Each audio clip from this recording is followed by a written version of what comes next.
કાઢીને કાઢી મૂક્યા ત્યાંથી કે ચાલ ફૂટ કેદારનાથમાંથી પણ અયોધ્યામાંથી પણ આ ગુજરાતની જનતાએ ખોખારો ખાઈને કહેવાની જરૂર છે કે રોટી, કપડા, મકાન, શિક્ષણ, આરોગ્ય અને રોજગાર એ સાચા મુદ્દા છે, મંદિર અને મસ્જિદ નહીં.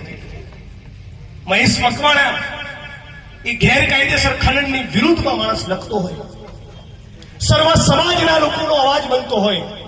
મહેશ મકવાણાને આહિર સમાજ પર ચાહે, કારણિયા રાજપૂત પણ પસંદ કરે, દલિત અને મુસ્લિમ સમાજનો પણ લાડકો, ભૂરાભાઈનો જીગરી, આ સર્વ સમાજ માટે કામ કરનારો માણસ, અને એ પર તમે લૂંટની કલમ લગાડો છો. બુટલેગરોની ચાપલુસી કરવાની, ગેરકાયદેસર ખનન કરનારા લોકોની ચાપલુસી કરવાની, અને મહેશ મકવાણા પર તમે લૂંટ લગાડો છો. આ લૂંટ કરે એવો માણસ છે. પોલીસના મિત્રોને કહેવા માંગુ છું, તમારો પોતાનો આત્મા શું કહે છે? તમે જે દિવસે નિવૃત્ત થશો એ દિવસે તમે અરીસ આગળ ઉભા છો તો તમને તમારો આત્મા શું જવાબ આપશે? તમારામાં તાકાત હોય તો સત્તાધારી પાર્ટીના કોઈ ધારાસભ્ય ઉપર તમે ગુનો દાખલ કરો. તમારામાં પાણી હોય તો સત્તાધારી પાર્ટીના કોઈ સંસદ સભ્ય કે મંત્રી ઉપર તમે ગુનો દાખલ કરો, તો હું માનું કે તમારી છાતી છે. વિરોધ પક્ષ, એમાં અમારા 12 MLA અને જે માણસ ચૂંટણી હાર્યો એની પર તમે લૂંટની કલમ લગાડી. શું મોટી ધાડ મારી? ધાડ તો તમે એ દિવસે મારી કહેવાય કે ગીરના અભયારણ્યની આજુબાજુમાં જે રિસોર્ટ છે ને કરોડોના, એમાંથી એક તમે તોડીને બતાવો જે ગેરકાયદેસર રીતે ચાલે છે, તો તમે ધાડ મારી. આજે આટલી મોટી સંખ્યામાં આપ સૌ ઉપસ્થિત છો. લાંબુ ભાષણ કરવાની જરૂર નથી, તમે સૌ સમજદાર છો. પણ તમે બધા ગાંઠ મારો, તમે બધા સંકલ્પ કરો કે નગરપાલિકાની ચૂંટણી આવે, વિધાનસભાની ચૂંટણી આવે અને સંસદની ચૂંટણી આવે ત્યારે કોઈ શક્તિ તમને ખરીદી શકવી ના જોઈએ. આપણો એક માણસ એ ચપટી ચમાણામાં વેચાવો ના જોઈએ. આપણો એક પણ વ્યક્તિ એ પૈસાથી બીજી કોઈ લાલચમાં ના આવવો જોઈએ. આજે ભાઈ વિમલભાઈએ વાત કરી, મીઠાઈના ડબ્બા કલેક્ટર તંત્ર સુધી પહોંચે છે, ડેપ્યુટી કલેક્ટર સુધી પહોંચે છે. બધું જ અમારા મનમાં છે. અહીંયા જિલ્લા કલેક્ટર તંત્રમાં કોણે કોણે દાદાગીરી કરી, કોના મકાનો પાડ્યા, કોની હોટલો તોડી, કોની દુકાન તોડી, પશુઓના ધારિયા તમે રહેવા નથી દીધા.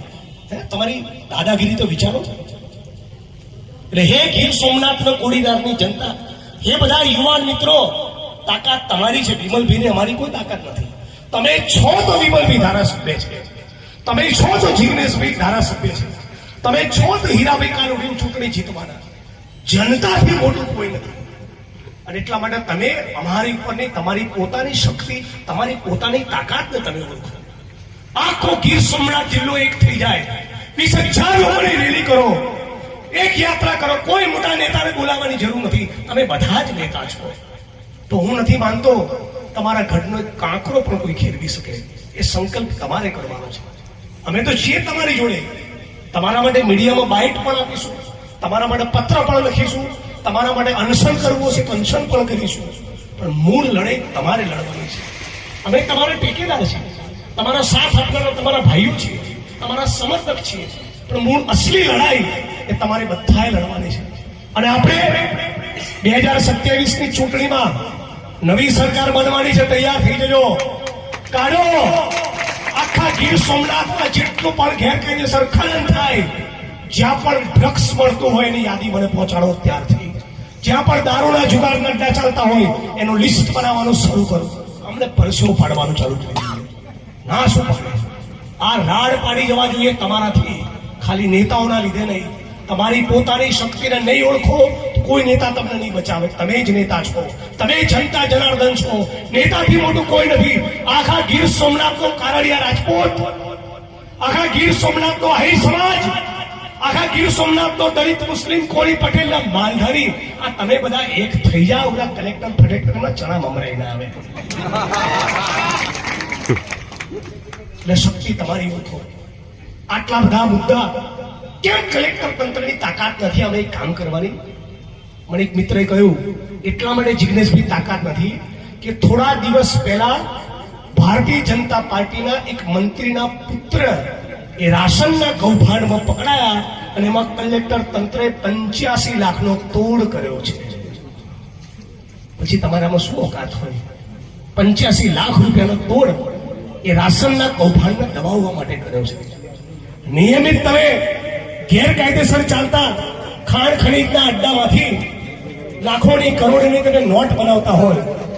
મેસેજ નંબર 2, હિરણ નદીમાં કલેક્ટર તંત્રની મીઠી રહેમના કારણે એટલું ભયંકર પ્રદૂષણ ફેલાયું છે કે ગીર સોમનાથના કેટલાક મિત્રોએ એ નામદાર ગુજરાત હાઈકોર્ટમાં જાહેર હિતની અરજી દાખલ કરવી પડી.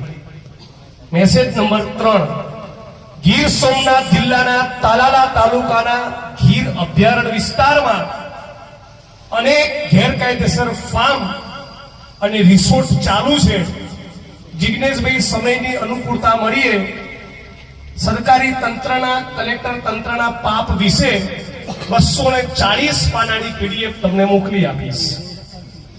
મેસેજ નંબર 4, ગીર સોમનાથના તાલુડા નગરપાલિકાની હદમાં આવેલ ઘણા બધા કોમ્પ્લેક્સ એપાર્ટમેન્ટ બિલ્ડિંગ એ પરવાનગી વગરની ઊભી કરેલી રેસિડેન્સી છે અને તમામ જગ્યા ઉપર મોટા મોટા કોમ્પ્લેક્સ એપાર્ટમેન્ટ બિલ્ડિંગ ધમધમી રહ્યા છે.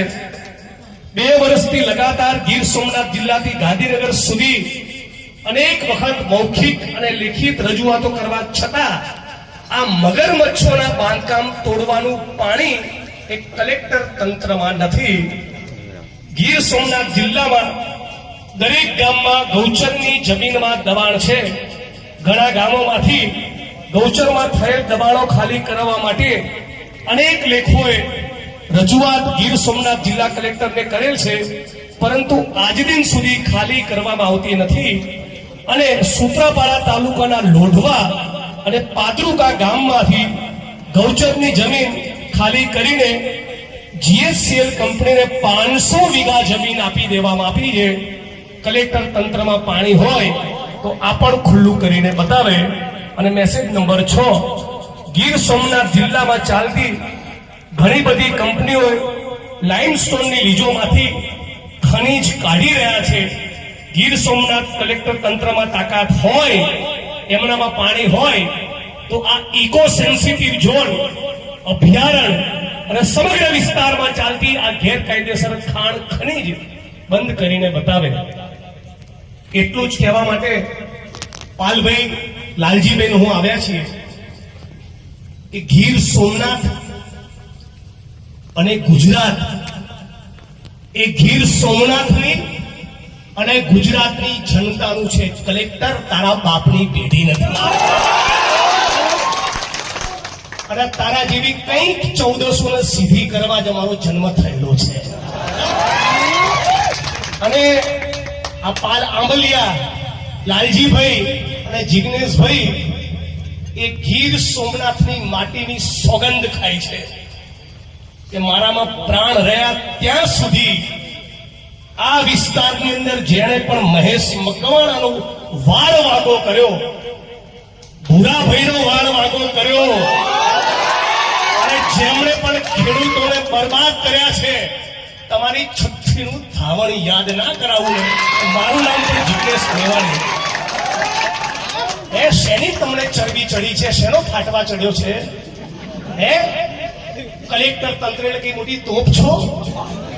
ધારાસભ્ય હોય, સંસદ સભ્ય હોય, કેબિનેટ મિનિસ્ટર હોય, આઈએસ હોય કે આઈપીએસ હોય, બધા જનતાથી મોટું કોઈ નથી. એ વાત આપણે જનતાએ સમજી લેવી.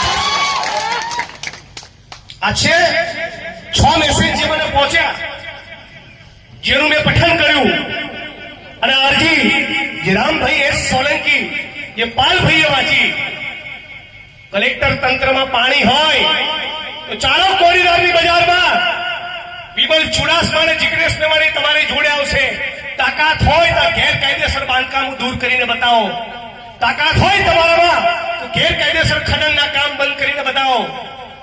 ભગાભાઈના પોતાના ગામ બાદલપરાની અંદર મશીનો પહોંચ્યા તંત્રના, અને પછી તપાસ કરતા, માપણી કરતા ખબર પડી કાં તો પાકા અને સાચા મકાનો છે. અને પછી એ મશીનો પાછા ગયા.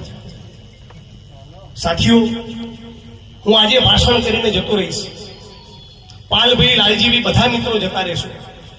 અહીંના કલેક્ટર, એસપી બધા બદલાશે.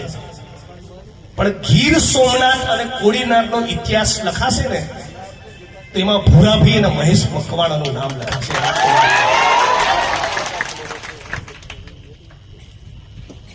અને એટલું પણ કહું, પેલા 302 ના આરોપી કે આરોપી નંબર 1 અને તારો ભત્રીજો બંને ભૂલતા નહીં. હજી સુપ્રીમ કોર્ટ ઓફ ઇન્ડિયામાં તમારી અપીલ પેન્ડિંગ છે અને એડવોકેટ આનંદ યાજ્ઞિક તમને થોડી વારમાં આવે છે. સાથીઓ, દુઃખ એ વસ્તુનું થઈ રહ્યું છે કે એસપીની ચેમ્બરમાં કોઈ બુટલેગર આરોપી તરીકે જાય અને કેવી રીતે ઉભો રહે, એવી રીતે વિમલભાઈ ચુડાસમા અને હું કોઈ કેબિનેટ મંત્રીના ત્યાં જનતાનું કામ લઈને ગયા હોય ત્યારે કલેક્ટરો એવી રીતે ચાપલુસી કરવા માટે ઉભા હોય છે. એમની કોઈ તાકાત નથી. ગરીબ માણસના તમે મકાન તોડ્યા, કારડિયા રાજપૂત સમાજના તમે મકાન તોડ્યા, તમે દલિત અને મુસ્લિમ સમાજના મકાન તોડ્યા, તમે આહિર અને કોળી સમાજના મકાન તોડ્યા. તમારા તાકાત હોય તો આજે લિસ્ટ વાંચ્યું ને, એમાંથી એક બિલ્ડિંગ તમે તોડીને બતાવો. એક મારી તમને ચેલેન્જ છે. આજે ગરીબ માણસના મકાન તોડવા તો બહુ આસાન છે. અગ્નિકાંડમાં નાની માછલીની ધરપકડ કરવી એ બહુ આસાન છે. પણ ભડવીર તો એને કહેવાય કે કોઈ કેબિનેટ મિનિસ્ટરના દીકરાનું ગેરકાયદેસર મકાન હોય અને એની પર બુલડોઝર તોડે, એની પર બુલડોઝર ફેરવે, તો હું ગીર સોમનાથની ધરતીમાંથી કલેક્ટર અને એસપીને હું સલામ કરું કે વાહ દોસ્ત, વાહ, તારામાં પાણી છે. આજે આખા વિસ્તારમાં એક જ માણસનો આતંક